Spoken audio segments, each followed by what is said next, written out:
जय जगन्नाथ दर्शक बंधु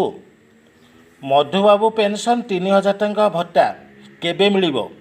कौन रही अपडेट माननीय आईन मंत्री कौन कहले माननीय मुख्यमंत्री कौन कहले आउ मुख्यमंत्री अभियोग प्रकोष्ठ में माननीय मंत्री कौन कहले केबे मिलिबो भत्ता टंका मुझे उपस्थित रही मंत्री की माननीय मंत्री के विषय पचारि मंत्री कौन कहले केबे मिलिबो भत्ता समय पाखे आसला शीतकालीन अधिवेशन आरंभ हो डिसेम्बर 1 रु यही समय भितर सरकार कौन बर्तमान प्रस्तुति कथा कथा निश्चित भाव रखिए कौन रही माननीय मंत्री जवाब अभियोग प्रकोष्ठ में जानापी भिडियो टी आरंभ शेष पर्यंत बिना स्किप कर देखूँ और चैनल को जदि नुआ कर चैनल टी सब्सक्राइब कर दिंतु पाखे बेल आइकन को दबाई दिंतु जहाँफल आग को आसुवा समस्त भिडियो इनफर्मेशन आपण मैंने पाइपर चलतु आरंभ करवा आज भिडियो दर्शक बंधु मधुबाबू पेंशन 3000 टंका भत्ता यह हूँ सारा ओडिशा राज्य समस्त वरिष्ठ नागरिक मानी सामाजिक सुरक्षार एक सुदृढ़ सूत्र कहीं ना आपण मैंने जानते अन्य राज्य मानक छत्तीसगढ़ में भत्ता 6000 टंका आंध्र प्रदेश में भत्ता 4000 टंका मध्य प्रदेश 3000 थिला 3200 करदे केरल में भत्ता पाँच 6000 टंका अन्य तेलंगाना रे भत्ता पाँच 5000 टंका तेणु यही भाव में जो वरिष्ठ नागरिक मैंने अच्छा समाज जो वरिष्ठ नागरिक मैंने अच्छा जो मैंने पूज्य पूजा अच्छा से वर्तमान समाज में अवहेलित कर परिवार जो पुओ बोहू मैंने अच्छा से वरिष्ठ नागरिक मानक अवहेला करेणु यही परिप्रेक्षी में पूर्व सरकार समय माननीय पूर्वतन मुख्यमंत्री जिते नवीन पट्टनायक 1000 टंका भत्ता दौले तेणु ये सरकार जिते निर्वाचन प्रचार कले निर्वाचन प्रचार में गोटे मैनिफेस्टो बा संकल्प पत्र रखिले कहले आमे सरकार को आसवा मात्र जो 1000 टंका भत्ता पाँच आम 3000 टंका भत्ता देदेबू तेणु लोक मैंने जो वृद्ध वृद्धा विकलांग असहाय विधवा सबू अच्छा से कौन हेल्ले मनरे खुशी हो उन्माद हो गले एवं द्वितीय पक्ष कौन ना सरकार माननीय यशस्वी प्रधानमंत्री नरेंद्र मोदी जिते आसिक निर्वाचन प्रचार कले सेतेबेले से कहले आमे सबू महिला मानक 50,000 टंका देबो मागणारे कौन सुध सुझिया पड़ोनी कि देवाक पड़ोनी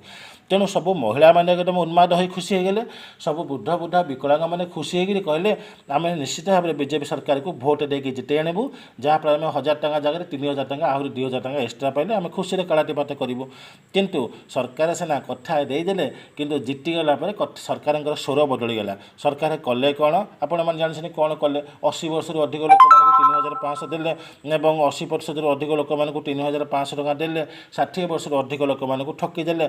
सारा राज्य में आंदोलन है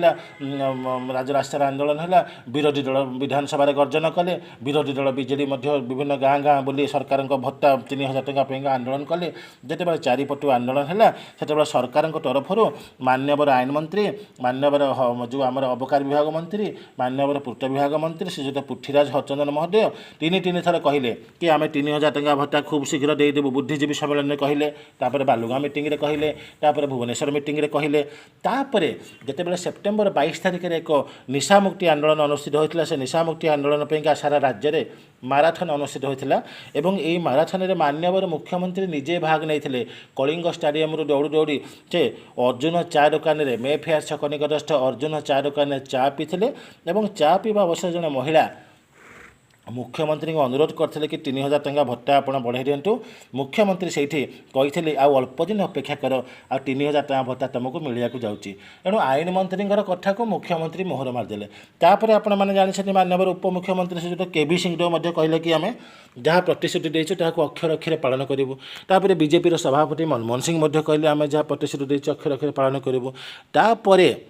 आमे जितेबले जाइली आमर ग्रीवेन्स को माननीय मुख्यमंत्री ग्रीवेन्स जो भुवनेश्वर में अनुष्ठित होची यूनिट 2 स्थित नर्सरी जो प्राइमरी शिक्षा केन्द्र में मुख्यमंत्री अभियोग प्रकोष्ठ अनेक वृद्ध वृद्धा विकलांग से जाऊँच निजर अभियोग नहीं असहाय लोक मैंने जाऊँच निजर भी पर्सनाल ग्रीवेन्स नहीं जाइली माननीय मंत्री मुख्यमंत्री पाखु सेतेबेले माननीय मुख्यमंत्री मोर अभियोग प्रस्थान कर सारिबा परे माननीय माननीय मंत्री पाखे जो मो सामने चौकी बसती कथबार्ता होती से माननीय मंत्री की मुझे पचारे सार आपण को गोटे कथा पचारि जदि आप किसी खराब न भावे तेल मुझे आपको प्रश्न टे पचारि मो मंत्री महाशय कहले आराम पचारि पर मुझे कहले सार आपण जो कही समस्त वृद्ध वृद्धा विकलांग 60 वर्ष 80 वर्ष लोक मानक 3000 टंका भत्ता खूब अल्प दिन मध्य मिल कौन आप डिसेम्बर मासर जो आमर हूँ शीत अधिवेशन में किसी से योजना प्रस्तुत कर सरकार कहले निश्चित मिल आम मंत्री महोदय कहले निश्चित मिल आम जहाँ प्रतिश्रुति देचु मुख्यमंत्री जहाँ कहते प्रतिश्रुति देचु निश्चित मिल टिके अपेक्षा कर अल्प दिन अपेक्षा कर निश्चित घोषणा हम तारीख केवे मिल तेणु यही कथार स्पष्ट जना पड़ा कि निश्चित भाव में सरकार आगामी दिन में जेहेतु आईन मंत्री तीन थर कहते आम चलित आर्थिक वर्षर शेष सुधा एक बजेट उपस्थापन करूँ आज्ञा आर्थिक वर्ष कहले कौन आज्ञा बुझुनि कहले 2025 एप्रिल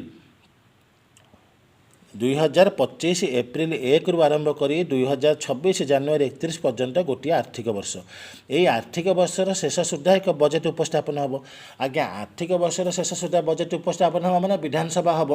तेणु आर्थिक वर्षर शेष विधानसभा सेशन केबे हम ना शीतकालीन अधिवेशन जोटा डिसेम्बर 1 2025 रु आम शीतकालीन अधिवेशन आरंभ हो जाऊँगी पुणी ग्रीष्म अधिवेशन पुणी मे मास हो आर्थिक वर्ष सरी जाए आउ गोटे आर्थिक वर्ष हो जाए तेणु आईन मंत्री कहवा अनुसार चलित आर्थिक वर्षर शेष सुधा एक बजेट उपस्थापन कर आम 60 वर्ष 80 वर्ष लोक 3000 टका देदेबू मुख्यमंत्री कहले अल्प दिन अपेक्षा करूँ सभापति महोदय कहले अल्प दिन अपेक्षा करूँ मान्यवर मंत्री कहले कि अभियोग प्रकोष्ठ में अल्प दिन अपेक्षा करूँ तेणु एठिर आउ टिले मात्र संदेह नहीं खूब अल्प दिन मध्य मिलवाक जाऊँगी डिसेम्बर 1 जो विधानसभा अधिवेशन आरंभ हो शीतकालीन अधिवेशन सेतेबेले निश्चित भाव में सरकार कौन एक दिन में ये बजेट घोषणा करिपारंती कहीं सबुठ बड़ बजेट 54 लाख भत्ता हिताधिकारी मध्य 4 लाख भत्ता हिताधिकारी हेले 80 वर्ष ऊर्ध्व एवं जो 50 लाख भत्ता हिताधिकारी से एक बड़ बजेट सरकार घोषणा करने को जाउछंती एवं जहाँ जना पड़ुचे आसंता 2026 नुआ वर्ष कहीं ना 2025 जनवरी 15 2025 माननीय मुख्यमंत्री धरणीधर महाविद्यालय 80 वर्ष ऊर्ध्व और 80% अधिक लोक मानू 3500 टंका भत्ता प्रदान करते तेणु जहाँ जना पड़ुची आसंता जनवरी 2026 माननीय मुख्यमंत्री 60 वर्ष 80 वर्ष लोक मानू 3000 टंका भत्ता प्रदान करने को जाऊँगी जहाँ सबुठ बड़ अपडेट आ खुशी खबर कहीं जो माननीय मुख्यमंत्री अभियोग प्रकोष्ठ को जाते मंत्री को पचारे मोर उत्साह है उत्सुकता है कहीं जो सुजोग मिली मंत्री पाखे बसिकी निजर कथा प्रकाश करने मुझे निश्चित भाव में यार सुजोग नेली मंत्री को पचारि मंत्री महोदय कहले अल्प दिन अपेक्षा कर निश्चित भाव में मिलवाक जाऊँगी तेणु आपण मैंने तरबरी हुई कौन प्रकार जालियाती काम करूँ ना निज बयस को भोट कार्ड 80 वर्ष कर भत्ता पे आवेदन करूँ ना परवर्ती समय सरकार तो चिट्ठी जारी कर कार्यानुष्ठान नियाजिबो भत्ता कटिज आप हैरान पड़े तेणु एभली काम करूँ ना अल्प दिन अपेक्षा करूँ 60 वर्ष 80 वर्ष लोक मानू निश्चित भाव में शीतकालीन अधिवेशन में बजेट उपस्थापन हो जनवरी 2026 भत्ता मिल वीडियो जब भल लगे निश्चित भाव में मत